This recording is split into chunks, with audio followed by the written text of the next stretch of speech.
မျက်မမြင်တောင်းစားမင်းကလေးတယောက်ဟာဖះเจ้าတစ်ခုကိုရောက်လာခဲ့တယ်။သူမမှာရှိတဲ့တလုံးလေးသောပန်းသီးကိုဖះရုပ်တုရှိမှဆက်ကပ်လိုက်တယ်မမျော်လင့်ပဲဖះကသူမရဲ့စိတ်ကောင်းကိုအလွန်ထိမိသွားခဲ့တယ်။ဒါကြောင့်ဖះကသူမကိုတတိယမျက်လုံးတစ်လုံးပေးလိုက်တယ်။အဲ့ဒီနောက်မင်းကလေးကသူမရဲ့တတိယမျက်လုံးမှာဂရိတ်လိုအရာတွေကိုဖောက်မြင်နိုင်တဲ့စွမ်းအားရှိကြောင်းသိလိုက်ရတယ်။ဖះကိုကျေးဇူးတင်တဲ့အနေနဲ့သူမကပတ်စံများကြီးရှာပြီးဆင်းရဲတဲ့သူတွေကိုကူညီမယ်လို့တစ္ဆာပြုခဲ့တယ်။အဲ့ဒီနောက်သူမကဆိုင်တစ်ဆိုင်ကိုသွားခဲ့တယ်။ဒါဟာသူမဘဝမှာကိုယ့်မျက်နှာကိုပထမဆုံးအကြိမ်မြင်ဘူးတာပဲဖြစ်တယ်။ဆိုင်ဝန်ထမ်းကမျက်မမြင်မင်းကလေးကိုမှန်ကြည့်နေတာမြင်ပြီးချက်ချင်းလှောင်ရလိုက်တယ်။အဲ့ဒီအချိန်မှာသူမရဲ့တတိယမျက်လုံးကိုတခြားဘသူမှမမြင်နိုင်ကြောင်းသိလိုက်ရတယ်။သူမကငွေချိုးထုတ်ပြီးဒီနေရာမှာပတ်စံရှာချင်တယ်လို့ပြောလိုက်တယ်။ဒါနဲ့ဝန်ထမ်းကသူမကိုလောင်းကစားစပွဲစီခေါ်သွားခဲ့တယ်။ဒေတာခံလူမိုက်တယောက်ကသူမမျက်မမြင်ဖြစ်တာကိုမြင်ပြီးပတ်စံအားလုံးလဲယူဖို့စဉ်းစားလိုက်တယ်။ဒါပေမဲ့မင်းကလေးကတတိယမျက်လုံးနဲ့ဒိုင်ခွက်ပေါ်ကကနန်းတွေကိုရှင်းရှင်းလင်းလင်းမြင်နေခဲ့တယ်။အဲ့ဒါနဲ့သူမကစတင်လောင်းကြည့်တင်လိုက်တယ်။လူမိုက်ကသူမမမြင်နိုင်ဘူးထင်ပြီးဒိုင်နမတ်တွေကိုခိုးပြောင်းလိုက်တယ်။တခြားလူတွေလည်းလူမိုက်နောက်လိုက်ပြီးလောင်းကြည့်တင်ကြတယ်။ဒါပေမဲ့ဒိုင်ဖွင့်ခါနီးမှာမင်းကလေးကသူမရဲ့တတိယမျက်လုံးကိုတုံးပြီးကနန်းတွေကိုမူလအတိုင်းပြန်ပြောင်းလိုက်တယ်။ဒိုင်ဖွင့်လိုက်ချိန်မှာလူမိုက်ကအံ့အားသင့်ပြီးစကားတော်မထွက်နိုင်တော့ဘူး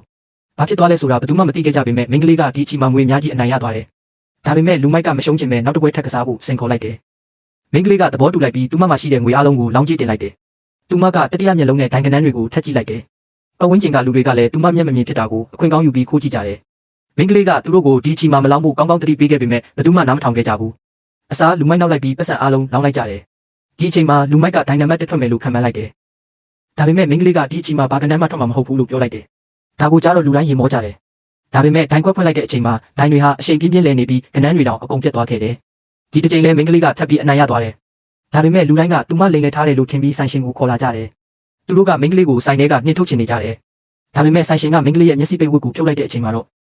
လူတိုင်းတိတ်ဆိတ်သွားကြတယ်